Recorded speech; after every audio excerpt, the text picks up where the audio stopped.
Reg here, and welcome back to the blog. It is day 48 of my 60-day raw food challenge, and I want to thank you guys for sticking it out with me. A couple of things that I wanted to address with you guys today. One, I've made a trip to Rossman Farm. You may have already checked out. I had a short clip about that already that I've uploaded already, I hope, by the time you see this. Something else I want to talk about. A very dear friend of mine lost his brother um, recently, and I just wanted to spend just a little bit of time talking to you about some feelings that have come up with me since I heard about that. You guys know that my mom passed away. I've mentioned that in some of my other blogs, and if you didn't know that, now you know. And she died from complications from diabetes that she had for years and years. And then, not even a year later, my uncle, her brother, also passed away, died from complications from diabetes. And both of them were, relatively young. They were not yet retirement age when they died. Also, as far as people close to me, I lost a sister-in-law to cancer a few years back, and now, most recently, the brother of my dear friend who was, I don't believe, in his 40s when he died, and this just happened last week, and the same is true of my sister-in-law, who was not yet in her 40s, I believe, when she died finally from cancer. And a lot of this has me not necessarily angry, but the fact that there isn't really a national dialogue about the connection between food and health.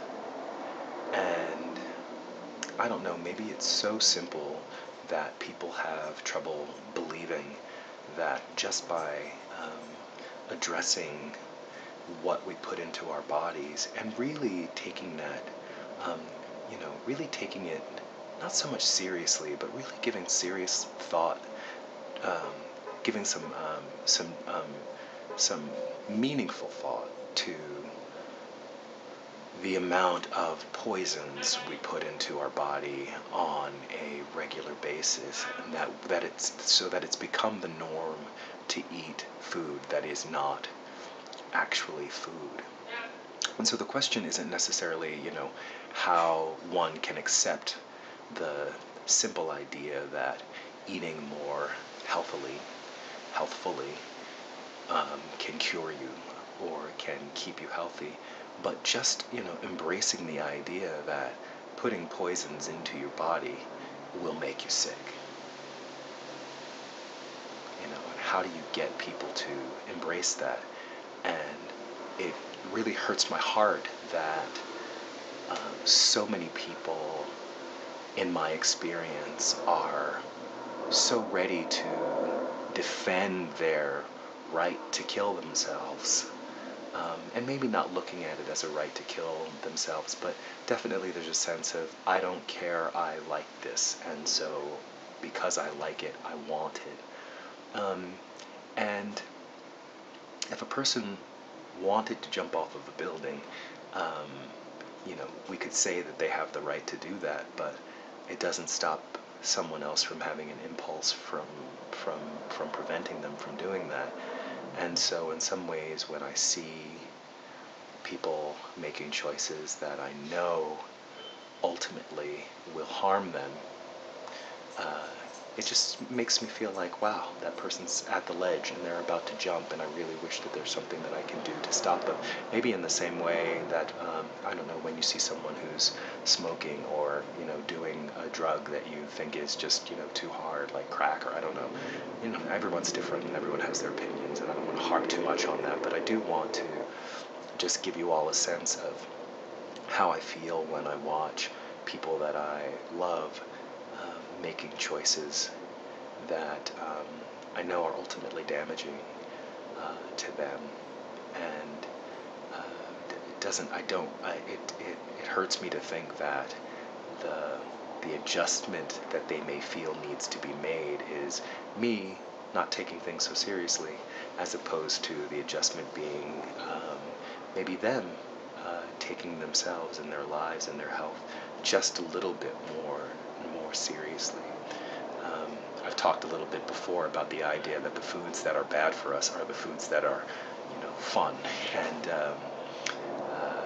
who's really who's the person who's sending us that message, and what do they have to gain from us believing that those foods are fun? When you have a cartoon rabbit dancing around and telling you how much fun it is to, eat the sugar-coated cereal, maybe you buy into it, but the cartoon rabbit's not real.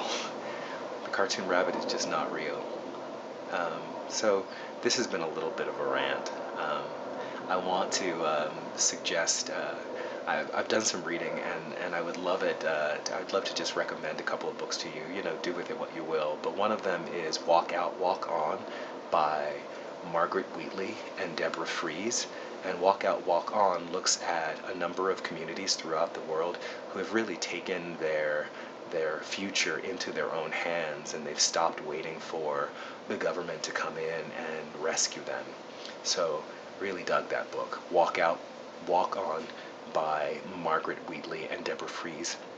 And the other book that I highly recommend folks go out and get is Grace Lee Boggs' The Next American Revolution, where she defines revolution not as, the masses rebellion, but really communities learning how to sit down and talk to each other and work together to, again, take their destiny into their own hands and stop waiting for, top-down solutions, but really start working on, in the true spirit of radicalism, meaning radiated, coming from the roots, So that's it. I don't want to rant anymore today. I just want to send you guys so much love, and thank you again for tuning into the blog. It's day 48 of 60 of my raw food challenge, and things are going along smoothly. I hope you guys have an awesome day, and peace.